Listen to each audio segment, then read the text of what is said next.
It seems like we're always wanting more time. If I just had an extra hour, I would do this or I would do that. Well, now, amid the coronavirus epidemic, self-quarantine, and social distancing, we have more time than we know what to do with. What a blessing this could be if we use that time wisely. Imagine how our family relationships, our friendships, our relationships with our neighbor, and most importantly, our relationship with God could be blessed and could be deepened because of this unexpected gift of time. As a campus ministry and as a young adult ministry, here are 7 ways we think you can steward this unexpected time.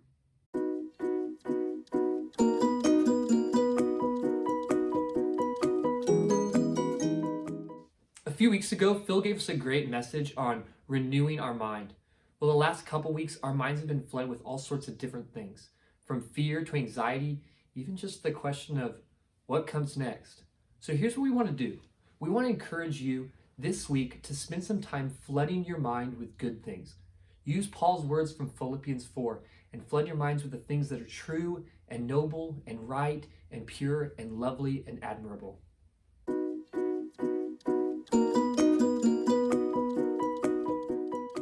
Let's face it, most of our nights are wide open. So let's make the most of it. If you're a college student and you're staying at home with mom and dad, make dinner together. Enjoy a meal with your parents. If you're a young adult, why not invite some friends over for a game night? Let's take advantage of the opportunity given us and spend some time with the people that matter most to us.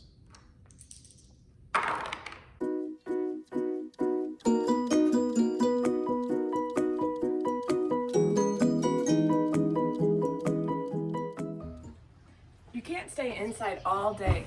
Now is the time for you to go outside, take a walk, and really engage in God's creation. Whether that be smelling the flowers, looking at the grass, hearing the birds, now is the time for you to recognize your Creator and be outside in His creation.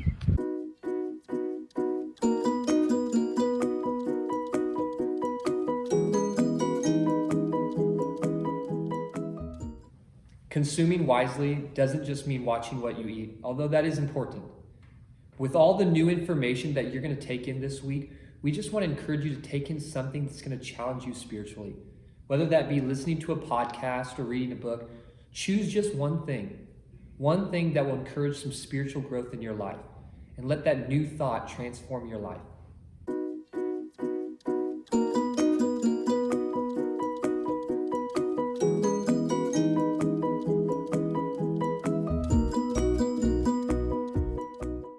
Most of us are in a massive hurry. We're usually exhausted. But now we find ourselves with some time to actually get some things done. So let's make the most of it. College students, why don't you write that paper you've been putting off for a couple weeks? Young adults, maybe you haven't got your taxes done. Whatever it might be, let's get one thing done this week and get it off of our to-do list. And if you're thinking of some things to do, why not organize your books monochromatically?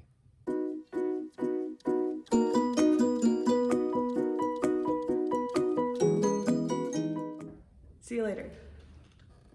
I'm social distancing. Are you social distancing? Right now is the perfect time for us to connect with people around us, but also reconnect with others that we haven't really invested in recently. So here's some ways that we could do that.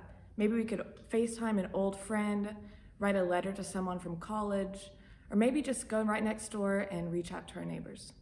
What are you doing to reconnect and connect?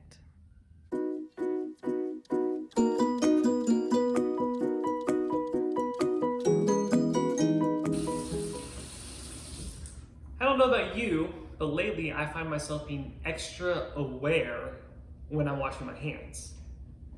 Use that. Use your time washing your hands to springboard into time with God. How about this? Every time you wash your hands, pray. Say this prayer: Father, into your hands I commit my spirit. Of course, it doesn't have to be that prayer. It can be any prayer, but use the act of hand washing as a springboard to be with God. And let these little moments throughout the day add up to a lot of time with God.